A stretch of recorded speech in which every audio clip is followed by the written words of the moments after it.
નમસ્કાર, જય હિન્દ, વંદે માતરમ વિદ્યાર્થી મિત્રો. આજે 27 તારીખનું આપણે ધ હિન્દુ એનાલિસિસ જોઈ રહ્યા છીએ, બરાબર. 26 તારીખનું ધ હિન્દુ ન્યૂઝપેપર આવ્યું નથી, એટલા માટે નથી એનું એનાલિસિસ, બરાબર. ચોંકવાની જરૂર નથી કે 25 પછી સીધું 27 કેમ આવ્યું, કારણ કે 25 તારીખમાં મેન્શન હતું કે 26 તારીખનું ન્યૂઝપેપર આવશે નહીં, બરાબર. પણ એ માહિતી આપવાની તમને રહી ગઈ હતી અને ન્યૂઝપેપર નહોતું આવ્યું, એટલા માટે એનાલિસિસ નથી આવ્યું. તો 27 ઓક્ટોબરે ફરીથી ન્યૂઝપેપર આવ્યું છે અને જે 26 ઓક્ટોબરની પણ જે ન્યૂઝ છે એ પણ 27 ઓક્ટોબરની ન્યૂઝમાં આવેલી છે. બધી ચર્ચા એક સાથે કરી લઈએ. આજે ઘણા બધા ટોપિક ડિસ્કસ કરવાના છે અને રિપીટેડ ટોપિક વધારે છે અને બાકી એવી ન્યૂઝ છે કે જે ન્યૂઝ હું તમને સરળતાથી જણાવી શકીશ, તો એની આપણે ચર્ચા કરશું. ચર્ચા શરૂ કરીએ પહેલા વિદ્યાર્થી મિત્રો, ઓનલાઈન યુપીએસસી કોર્સમાં આગલા મહિને સ્ટાર્ટ થવાનો છે, બરાબર. તો જે વિદ્યાર્થી ઓલરેડી જોડાઈ ગયા છે એને તો કોઈ ચિંતા નથી, પણ જે વિદ્યાર્થીઓ જોડાવા માંગતા હોય તો હવે ફક્ત 3-4 દિવસ બાકી રહ્યા છે. 3000નું જે ડિસ્કાઉન્ટ આપવામાં આવ્યું છે એના માટે, બરાબર. અને બાકીના વિદ્યાર્થી જો આ મહિના પછી એડમિશન લેશે તો એને પૂરેપૂરું પેમેન્ટ કરવું પડશે, ડિસ્કાઉન્ટ મળશે નહીં. બીજી વસ્તુ, દરેક વિદ્યાર્થી બેનિફિટ લઈ શકે એટલા માટે ઈએમઆઈ ઓપ્શન રાખવામાં આવ્યો છે.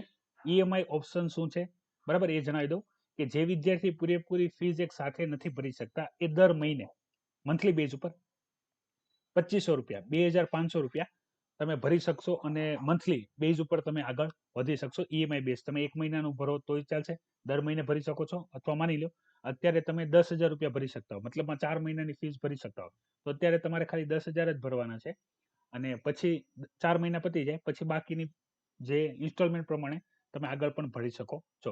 દરેક તબક્કાના વિદ્યાર્થીઓ બેનિફિટ લઈ શકે એ હેતુસર આ બનાવવામાં આવ્યું છે. એક ચર્ચા ઘણા બધા વિદ્યાર્થી પૂછેલી પણ તેને હું તમારી સાથે કરવાનો જ છું, બરાબર.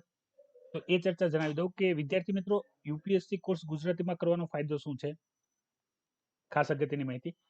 એક તમે પ્રિપરેશનની અંદર તમે એક વસ્તુ માર્ક કરજો, બરાબર. તમારે બધાને ખ્યાલ જ હશે, તમે જ્યારે પણ કોઈ પણ, હું ઘણી વખત કહેતો હોઉં છું કે કોમ્પિટિટિવ એક્ઝામની તૈયારી કરતા વિદ્યાર્થી, સ્પર્ધાત્મક પરીક્ષાની તૈયારી કરતા વિદ્યાર્થીઓ, હવે સ્પર્ધાત્મક પરીક્ષા એટલે તમામ એ પરીક્ષા આવી ગઈ કે જે સ્પર્ધાની અંદર કામ કરીએ છીએ, બરાબર.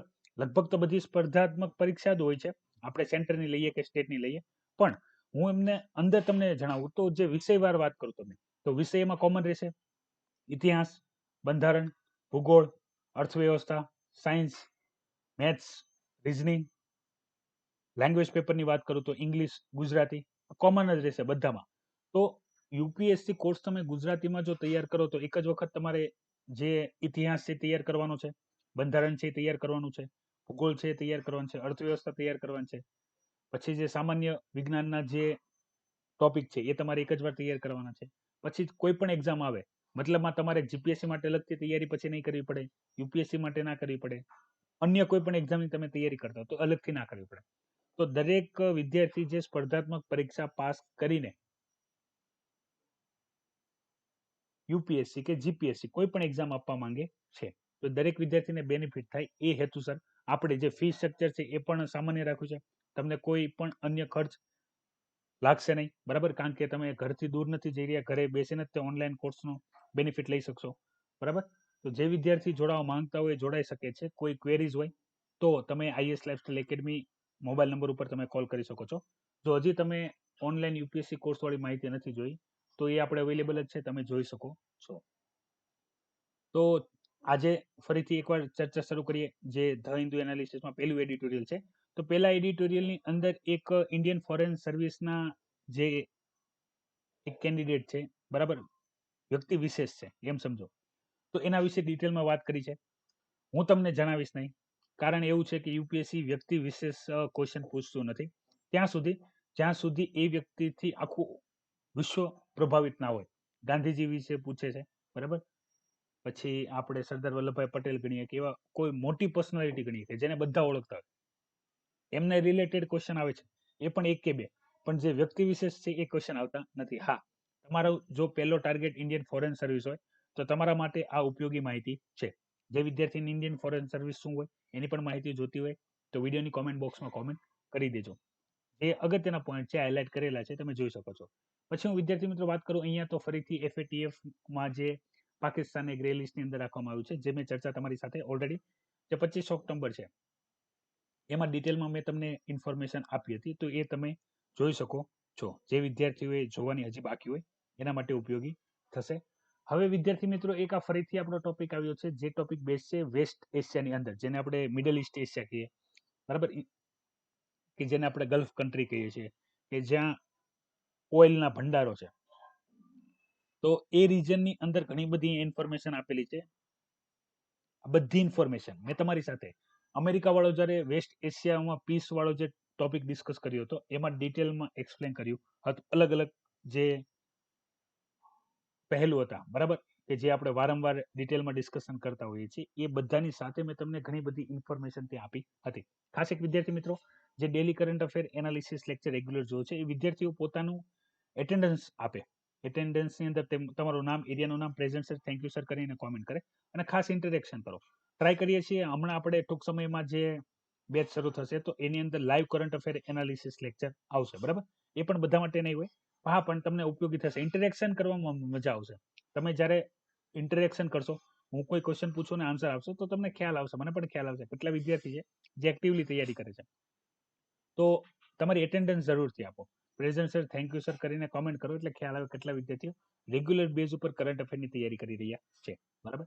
બીજી વસ્તુ અહીંયા જે ચર્ચા કરી દઈએ, તો સૌથી પહેલા જે સિક્વન્સ વાઇઝ હું તમારી સાથે વાત કરું તો અહીંયા જેટલી ઇન્ફોર્મેશન આપવામાં આવેલી છે, તો પહેલી ઇન્ફોર્મેશન આપવામાં આવેલી છે એ જેને આપણે નહેરુ એરા કહીએ છીએ, નોન એલાઇનમેન્ટ મુવમેન્ટ વાળો, બરાબર. એ જે એરા કહીએ છીએ ત્યારથી શરૂ કરીને હાલની જે આઈડિયોલોજી છે એ આઈડિયોલોજી સુધીની તમામ માહિતી અહીંયા ડિટેલમાં ડિસ્કશન કરેલી છે.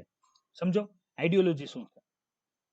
હવે અહીંયા આપણે પહેલા તમને આ જે કન્ટ્રીઓ છે, બરાબર, એમાં કન્ટ્રીઓમાં તમને ખ્યાલ હશે તો આપણે ખાસ કરીને વાત કરીએ સાઉદી અરેબિયા, તો એ સુન્ની કોમ્યુનિટી માટેનું હેડ કન્ટ્રી કહી શકાય. અને ઈરાન તમને ખ્યાલ હશે, મેં ચર્ચા કરી છે. ઈરાન છે એ શિયા કોમ્યુનિટી માટે ખાસ કાર્ય કરે છે અને ઇઝરાયલ યહૂદી માટે ખાસ કાર્ય કરે છે. તો દરેક એક પ્રકારના રિલિજન સાથે જોડાયેલા છે અને એના કાર્ય કરવાનું અને એમની જે પ્રેઝન્સનું હોય છે, તો એનું જે ખેંચતાણ હોય છે, બરાબર, ડાયપોલ હોય છે, એ રિલિજન બેઝ વધારે હોય છે. તો ઈરાન અને સાઉદી અરેબિયા વચ્ચે શિયા સુની વાળી જે કોન્ફ્લિક્ટ છે, બરાબર, એ તમને ડિટેલમાં ખ્યાલ હશે તે, અને ઇઝરાયલ વાળો પણ મુદ્દો ખ્યાલ હશે. ખાસ અહીંયા જે ચર્ચામાં આવ્યો હતો કરંટ બેઝ, એ મુદ્દો હતો કે ભાઈ જે આપણે જીસીસી કન્ટ્રીની આપણે ચર્ચા કરી છે, બરાબર.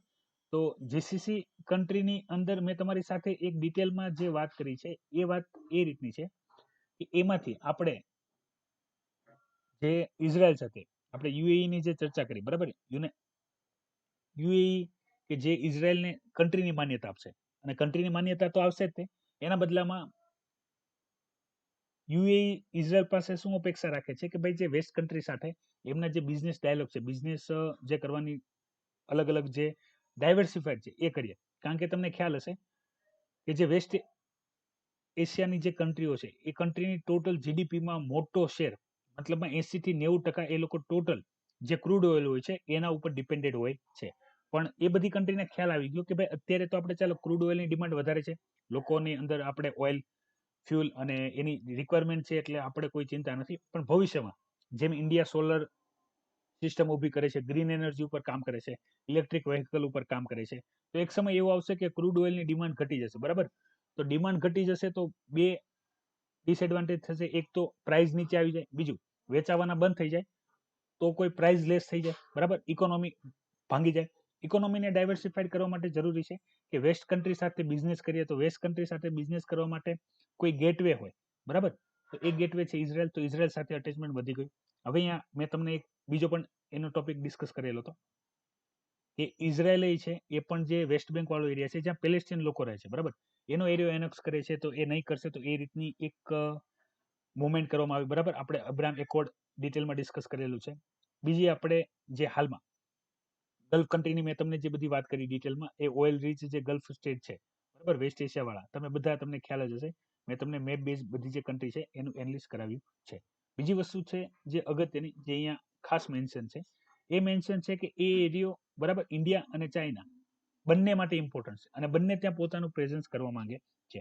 રીઝન સેમ છે, એ લોકો પાસે ક્રૂડ ઓઇલ છે, આપણે હાઈ પોપ્યુલેશન વાળા કન્ટ્રી છીએ, આપણે ઓઇલ વધારે જોઈએ છે, બરાબર, થોડુંક સસ્તું પણ જોઈએ છે કારણ કે એના લીધે આપણી ઇકોનોમીને ઘણું ઇફેક્ટ થતું હોય છે.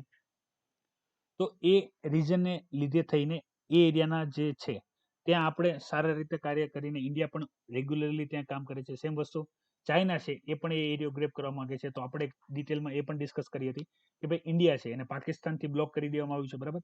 તો ઇન્ડિયા છે એ ઈરાન થઈને જે વેસ્ટ એશિયા છે, મિડલ ઈસ્ટ એશિયા સાથે ડીલ કરતું હતું, ગલ્ફ કન્ટ્રી સાથે ડીલ કરતું હતું. તો ત્યાં પણ ચાઇના આવ્યું. ચાઇનાએ ઈરાન સાથે જે 400 બિલિયન 25 વર્ષ માટે જે એક બિઝનેસ કોન્ટ્રાક્ટ કર્યો, બરાબર. એની અંદર આપણે જે એમના પોર્ટનો ઉપયોગ કરતા હતા, બરાબર, એ હવે ઓછો આવશે. બીજી વસ્તુ છે કે જે અમેરિકાનો રોલ છે, ઇન્ડિયા ચાઇના ટાઈસ હોય કે ભાઈ ઇન્ડિયા અફઘાનિસ્તાન વાળો મુદ્દો હોય, બરાબર, પીસ જે કરવાનું કામ કરવામાં આવ્યું હતું. અત્યારે જે ટોટલ જીઓપોલિટિક છે, બરાબર, એ અમેરિકાના ઇલેક્શનને લઈને થોડુંક હરકતમાં છે, બરાબર. તમને એમ થશે કે ભાઈ અત્યાર સુધી તો કંઈ વધારે ચર્ચા હતી નહીં, અત્યારે એટલી બધી ચર્ચા કેમ થઈ ગઈ છે? તો ઘણી વખત એવું થાય છે જ્યારે ટોપ લેવલના ઇલેક્શન આવતો હોય. કારણ કે આપણે બની શકે કે તમને કે મને અને બધાને તૈયારી કરે છે કે નથી કરતા, બરાબર. પણ એ બધાની એક વસ્તુ તો ખબર જ હશે કે અમેરિકાની અંદર નેક્સ્ટ મંથમાં ઇલેક્શન છે, બરાબર. એટલે બની શકે જો ડોનાલ્ડ ટ્રમ્પ ફરીથી આવે તો ઠીક છે, અને ના આવે તો પણ કોઈ વાંધો નથી. પણ ઇલેક્શન છે તો એને લઈને થોડોક માહોલ ચેન્જીસ થતો હોય છે. તો હાલમાં ઇન્ડિયાનો જે રોલ છે એની અહીંયા વાત કરવામાં આવ્યું છે કે ભાઈ જે ઇન્ડિયા આ બધા ફિનોમિનાની અંદર ઇન્ડિયાએ કઈ રીતે કામ કરવું જોઈએ યુએઈ સાથે, બરાબર, કે બીજી આપણે ઇઝરાયલ કન્ટ્રી સાથે પણ આપણા ખૂબ સારા રિલેશન છે. અને એ એરિયાની અંદર જે જીઓ પોલિટિકલ છે, બરાબર, ઇકોનોમિકલ આપણે કઈ રીતે બેનિફિટ થઈ જાય. અહીંયા કોઈ સેવા કે ભાઈચારો કે ફ્રેન્ડશિપની વાતો નથી ચાલતી, બરાબર. યાદ રાખજો, જીઓ પોલિટિકલના બધા રિલેશનશિપ હંમેશા બિઝનેસ એટલે ઇકોનોમી અને જીઓ પોલિટિક્સ મતલબમાં જે સરહદી વિવાદો આપણે જેએલએસીનો છે અને પાકિસ્તાન સાથે પણ જે સરહદ વાળો મુદ્દો છે એ બધા વધારે હોય છે. એના લીધે ઘણા બધા સમીકરણ બદલતા હોય છે. અને બીજું હોય છે વેપન ડીલને અલગ અલગ બિઝનેસ ટ્રેડ, બરાબર. બની શકે કે તમે આપણે જેમ કે S-400 વાળો પણ મેં ટોપિક તમારી સાથે ડિસ્કસ કર્યો હતો. તો આ બધી ઇન્ફોર્મેશન તમારી પાસે ઓર્ગેનાઇઝ મેનરમાં હોવી જોઈએ. તમને ઇન્ટરનેશનલ રિલેશનશિપ ઉપર લઈને કોઈ પણ ક્વેશ્ચન પૂછાય તો તમારે પ્રોપર અરેન્જમેન્ટ કરવું જોઈએ. અત્યારે આપણે જે આ ડિસ્કશન કર્યું એનો સેન્ટર છે વેસ્ટ એશિયા રીજન, બરાબર, ગલ્ફ કન્ટ્રી. તો એના સંદર્ભમાં કઈ કઈ બાબતો છે એ અલગ અલગ રીતે અહીંયા આપણે ચર્ચિત કરેલી છે. ઇન્ડિયાના સંદર્ભમાં કઈ રીતે હોવી જોઈએ એની ચર્ચા છે, અને ચાઇનાને લીધે ઇન્ડિયાને શું ફરક પડી શકે છે અને કઈ રીતે એમાં આગળ એક્શન લઈ શકાય. તો એ રીતની ચર્ચા અહીંયા ડિટેલમાં આપેલી છે. વધારે મેં તમને ઓવરવ્યુ જ આપ્યો છે, બરાબર, કારણ કે આ બધા ટોપિક છે આપણે ડિટેલમાં ડિસ્કસ કરી ચૂક્યા છે, બરાબર. તો વિદ્યાર્થીને ફરીથી ઇન્ફોર્મેશન રિપીટ ના થાય એટલા માટે મેં ખાલી ઓવરવ્યુ આપ્યો. બીજી વસ્તુ અહીંયા ચર્ચા કરીએ. એક તમને ખ્યાલ જ હશે જે મેઇન વસ્તુ હતી કે ડોનાલ્ડ ટ્રમ્પે એવું કીધું કે ઇન્ડિયાની હવા સારી નથી, બરાબર, ત્યાંના લોકો સારા નથી. એ રીતે અહીંયા એક ઇન્ફોર્મેશન મતલબમાં પ્રોપોગેન્ડા ટાઈપ ન્યૂઝ તમારી પાસે આવી જશે કે ભાઈ ડોનાલ્ડ ટ્રમ્પે આવું કીધું, કારણ શું છે? તો કારણ કંઈ નથી, ડોનાલ્ડ ટ્રમ્પજી જે આવ્યા હતા, બરાબર, તો એમને દિલ્હીની જે હવા છે એની માહિતી હતી જ તે, બરાબર. અને દિલ્હીની હવાની તો આપણે હમણાં એક ડિટેલમાં ડિસ્કશન કરવાના છીએ, બરાબર, સ્ટબલ બર્નિંગની અંદર. તો તમને ખ્યાલ આવી જશે એના સંદર્ભમાં એમને વાત કરેલી હતી. બાકી ડોનાલ્ડ ટ્રમ્પે ઇન્ડિયાનો સપોર્ટ માટે ઘણું બધું કામ કરેલું છે. હાલમાં એ રીતે જ કહેવામાં આવે છે કે ભાઈ સામાન્ય રીતે ત્યાં બે પાર્ટી છે અમેરિકા ઇલેક્શનમાં, રિપબ્લિકન અને ડેમોક્રેટિક, બરાબર. ડોનાલ્ડ ટ્રમ્પ જે છે રિપબ્લિકના માણસ છે. હાલાકી ઇન્ડિયન મૂળના જે વ્યક્તિઓ છે એ રેગ્યુલરલી જે ડેમોક્રેટિક પાર્ટી છે એને વોટ આપે છે. પણ ટ્રમ્પના કાર્યને લીધે, બરાબર, ખાસ કરીને એક વિઝાવાળો જે મુદ્દો છે એ જો ટ્રમ્પ સાહેબ હા પાડી દે તો બની શકશે કે ઇન્ડિયન મૂળના જે લોકો છે કે જે અમેરિકાની અંદર વોટિંગ કરે છે, બરાબર, તો એમને કહેવામાં આવશે કે ભાઈ તમે ડોનાલ્ડ ટ્રમ્પજીને વોટ આપજો. હાલમાં તો એવો સિનારીઓ લાગે છે. અને સમીકરણો પ્રમાણે ત્યાંના જે ન્યૂઝ હોય છે જે આપણને મળતા હોય છે કે જીતવાના ચાન્સીસ કોના વધારે છે, તો એમાં ડેમોક્રેટિક પાર્ટીના ચાન્સીસ વધારે ગણવામાં આવે છે. હાલાકી મેં તમારી સાથે આની પહેલા એક ડિસ્કશન કરી હતી, ડોનાલ્ડ ટ્રમ્પ ફરીથી પ્રેસિડેન્ટ બનીને આવે એવી શક્યતા વધારે છે. હજી 4 વર્ષ આપણે એને સહન કરવા પડશે, બરાબર. મજાક કરું છું, જે પણ આવે તે. હા, પણ યાદ રાખજો, જે વ્યક્તિ એક વખત પ્રેસિડેન્ટમાં આવી ગયા હોય, બરાબર, તો એને ઘણા બધા એવા એડવાન્ટેજીસ ખ્યાલ હોય પોસ્ટના કે જેને દર્શાવીને એ આવી શકે, લોકોનો વિશ્વાસ જીતી શકે. કારણ કે આની પહેલા જે એમનું અગેન્સ્ટમાં જે હિલેરી હતા, બરાબર, એ પણ ખૂબ સાઉન્ડ પર્સનાલિટી હતા. પણ ડોનાલ્ડ ટ્રમ્પજી ત્યારે પણ જીત્યા હતા. તો અત્યારે ટક્કર ઓછી રિસ્કી છે, પણ રિસ્કી તો છે જ તે, કારણ કે ક્યારે કોણ જીતે એ કેવું મુશ્કેલ છે. પછી અહીંયા વાત કરી લઈએ કે ભાઈ કઈ રીતે એડવર્ટાઇઝમેન્ટ થી તમને સરપ્રાઈઝ કરવામાં આવે છે અથવા જે તમારો ટ્રેન્ડ છે, કલ્ચર ટ્રેન્ડ છે, એને ચેન્જ કરવામાં આવે છે. તો એ રીતની લઈને બધી ઇન્ફોર્મેશન ચર્ચા નહીં કરું, હું તમને ઇન શોર્ટમાં એક જ એક્ઝામ્પલ આપીશ એટલે તમને ખ્યાલ આવી જશે.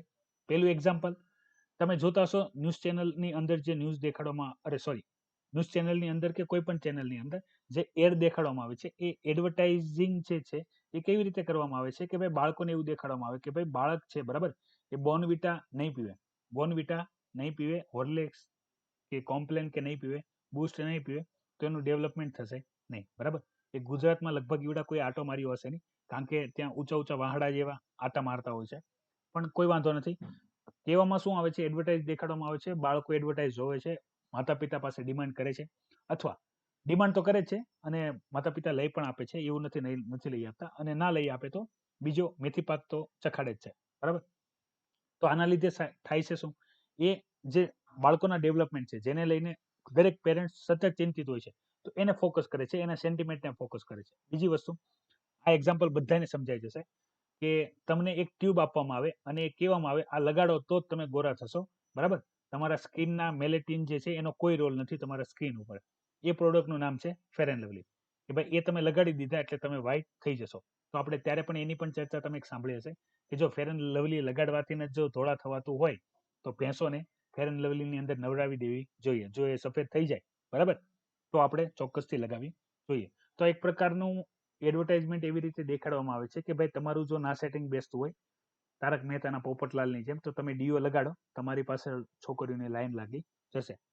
એટલે information out of the contact સાઉથના મૂવીની જેમ દેખાડવામાં આવે છે. એ રીતની અહીંયા ચર્ચા હતી. અગત્યની કેટલી છે, કેવી મુશ્કેલ છે. ઇમેજ તમે જોઈ શકો છો, પોલિટિક્સ બેઝ છે, કામની નથી. સૌથી વધારે અગત્યની બાબત છે એ છે જેન્ડર ઇક્વાલિટી ઇસ્યુ. તમને ખ્યાલ જ હશે, ભારત છે પિતૃપ્રધાન દેશ છે, બરાબર. પુરુષોને વધારે મહત્વ દેખાડવામાં આવે છે. પાવર હોય છે સ્ત્રીઓની પાસે, અને તમે જાણતા પણ હશો, પણ એવા સ્ત્રીઓ પાસે કે જે અપર ક્લાસમાં છે, બરાબર, જે પ્રોફેશનલ છે, જે વધારે સારી રીતે કાર્ય કરે છે, એના માટે થઈને એ તમે જોતા હશો. બાકીની જે રેસ્ટ પોર્શન છે, રેસ્ટ પોર્શનમાં કેટલા બધા આવશે, રેસ્ટ પોર્શનમાં ઘણા બધા આવશે કે જે લોકો અત્યારમાં કોઈને કોઈ કારણને લીધે એને જે સમસ્યા છે, જેન્ડર ઇક્વાલિટીની સમસ્યા છે, એ સામનો કરવો પડતો હોય છે. એની અંદર કોણ આવશે તો તમને ખ્યાલ જ હશે, હું તમને હાઇલાઇટ કરી દઉં એટલે તમને વધારે ડિટેલમાં ખ્યાલ આવી જશે. કારણ કે ઘણી બધી જે પ્રોબ્લેમ છે એ પ્રોબ્લેમ એક જ જગ્યાએ છે, એ છે પુઅર, આદિવાસી, માઇગ્રન્ટ વર્કર, બરાબર, સેક્સ્યુઅલ માઇનોરિટી, ડિસેબિલિટી વુમન, કે આ લોકોને કોઈનો જેમ તેમ સહારો મળતો નથી. પ્લસ ત્યાં જે પિતૃપ્રધાન દેશ છે એટલે ઘરના જે વડીલ હોય છે એના અનુસાર પ્રમાણે જે લોકોએ કાર્ય કરવું પડતું હોય છે. ઘણી વખત કહેવાતું હોય છે કે ભાઈ છોકરીઓ કામ કરીને શું કરશે, બરાબર, છોકરીઓ ભણીને ધંધો કરીને શું કરશે. તો આ રીતની જે મેન્ટાલિટી છે એ બદલાવાની જરૂર છે, કારણ કે એ જ બધું કારણ કરે છે. ઘણા બધા બીજા પણ કારણ છે, ફક્ત ખાલી લોકોના વ્યૂ અને માઇન્ડસેટ જ નહીં, બીજા પણ ઘણા બધા કારણો જવાબદાર છે કે શા માટે જે આપણે જેન્ડર ઇક્વાલિટીની અંદર જે વર્કિંગ છે માહોલ, એ ફિમેલ માટે સપોર્ટિવ નથી. તમે લગભગ ગુંજન સક્સેના ઇન્ડિયન એરફોર્સની તમે મૂવી જોઈ હશે, ના જોઈએ તો જોઈ લેજો. ત્યાં, અને શા માટે હાઇલાઇટ કરું છું એ સમજો, કે આખી બિલ્ડિંગની અંદર કોઈ વુમન ટોયલેટ જ નહોતું. મતલબમાં એ લોકો પોતે જ એવું માનતા હતા કે ભાઈ આ ફિલ્ડની અંદર કોઈ પણ દિવસ વુમન જેન્ડરવાળા કોઈ પણ પાયલટ આવશે જ નહીં, બરાબર.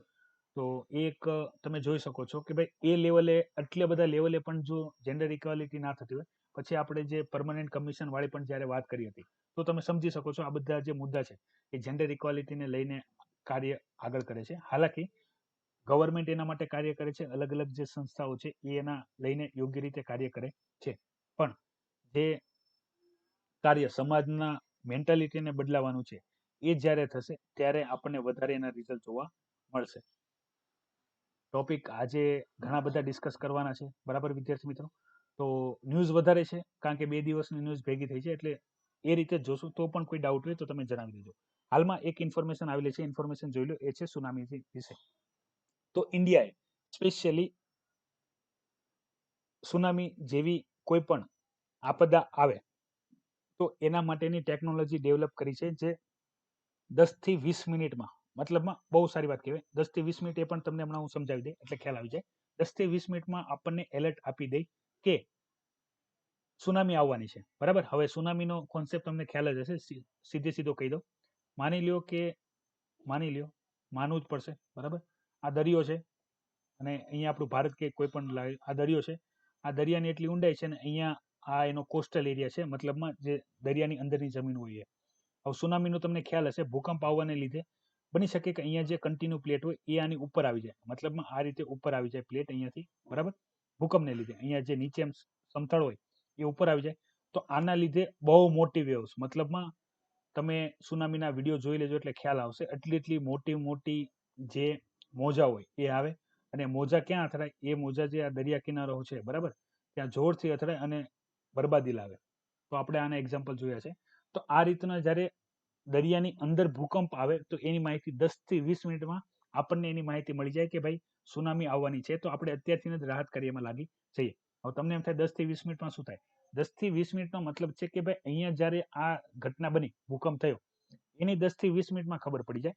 ઘણી વખત કેવું થતું હોય કે ભાઈ દરિયાની ઊંડે સુધી જો આ થયું હોય અને સુનામી હજી આવતી હોય, રસ્તામાં હોય, બરાબર, હજી આ મોજા દેખાતા ના હોય, તો બચાવ રાહત કાર્યમાં જો 1 કલાક જેવો પણ ટાઈમ મળે તો એના માટે યોગ્ય વ્યવસ્થા કરી શકાય, લોકોને ઇન્ફોર્મેશન આપી શકાય. પણ અહીંયા જે વાતને સ્પષ્ટતા કરેલી છે કે જે આ સિસ્ટમ છે, વોર્નિંગ સિસ્ટમ છે, એ ફેલ થઈ જાય કઈ કન્ડિશનમાં?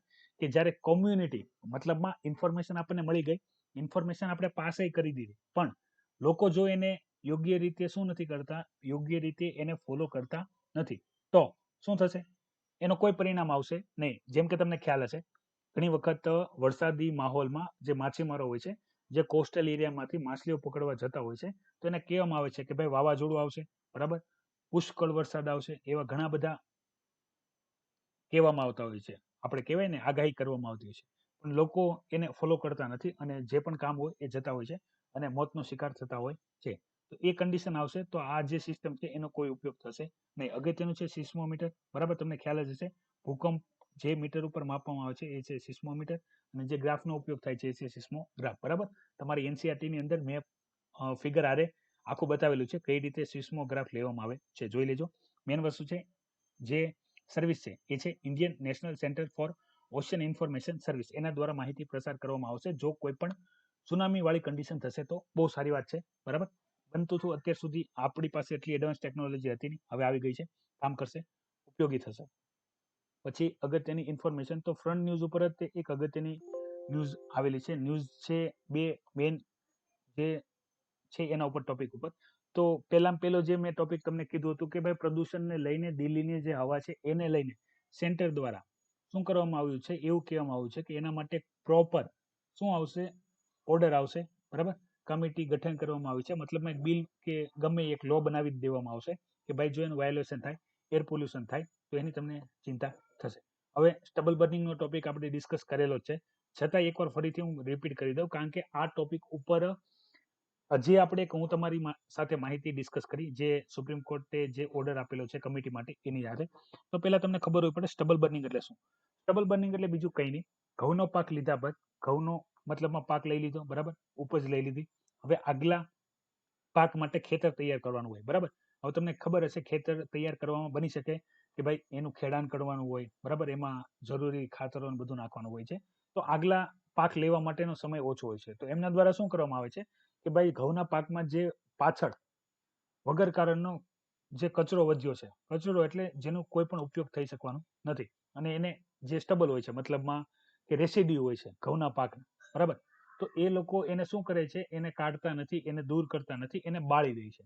બાળી દેવાથી શું થશે? Air pollution, carbon dioxide release થશે, એર પોલ્યુશન થશે. કયા રીજનમાં થાય છે? તો પંજાબ અને હરિયાણા વાળા રીજનમાં મોટા પાયે થાય છે.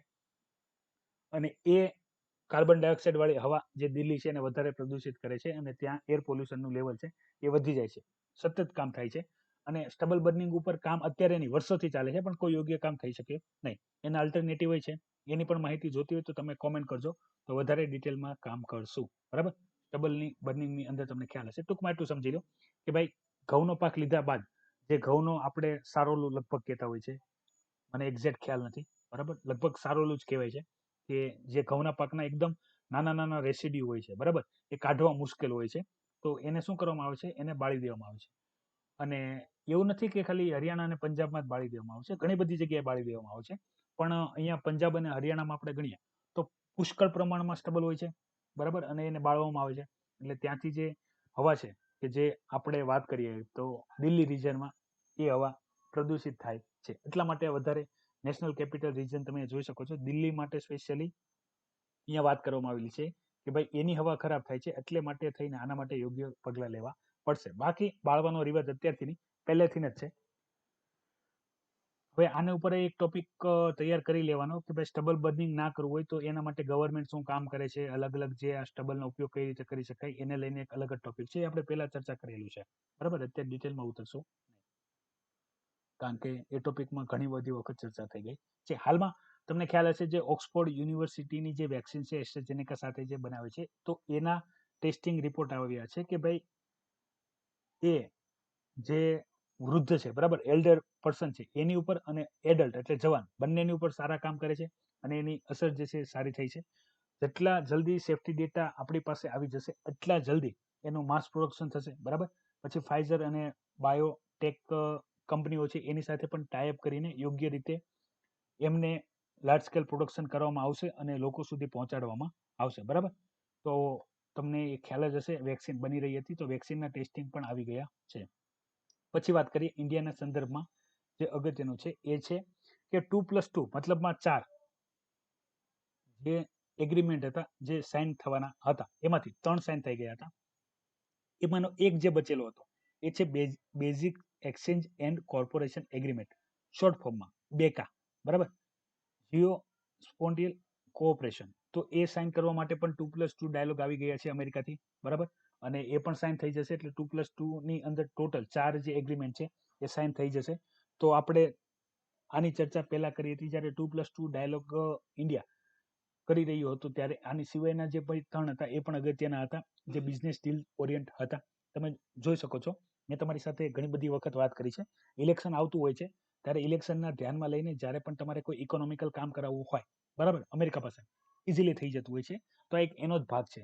સીધું સમજો, પોલિટિક્સ છે અને ઇલેક્શનને ધ્યાનમાં લઈને ભારત અને અન્ય બધી કન્ટ્રી, એવું નથી ભારત જ બધા લાભ લેતા હોય છે અને પોતપોતાના મરજી પ્રમાણે જે જોતું હોય છે એ અમેરિકા પાસેથી લઈ લેતા હોય છે. બની શકે કે આગલી ટર્મમાં પ્રેસિડેન્ટ તરીકે ડોનાલ્ડ ટ્રમ્પ ના આવે તો આપણી પાસે ડાયલોગ હોય જેની આધારે આપણે કામ કરી શકીએ. ફરીથી મેં તમારી સાથે જે ડિસ્કશન કરી હતી એ ડિસ્કશન એક જ છે જે હું તમને જણાવી રહ્યો છું. એ ડિસ્કશન છે કે ભાઈ સ્ટબલ બર્નિંગની ઉપર.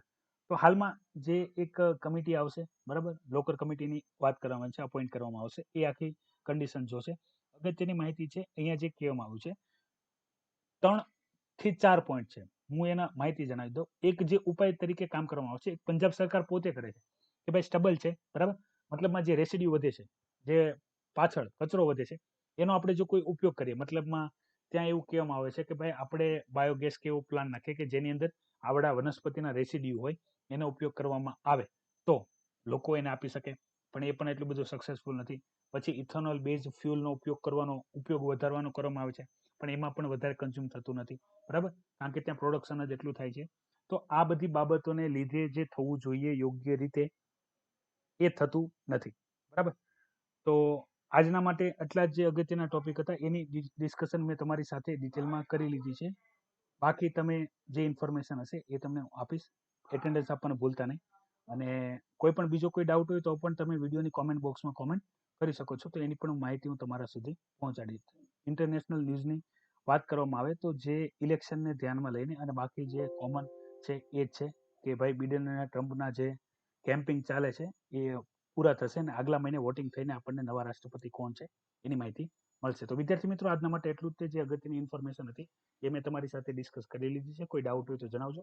ઓનલાઈન યુપીએસસી કોર્સ જોઈન કરવો હોય તો ડિસ્કાઉન્ટ માટે થોડાક જ દિવસો વધ્યા છે, એનો બેનિફિટ જરૂરથી લેજો. જય હિન્દ, વંદે માતરમ. તમે બધા કરો મજા, મને આપો રજા.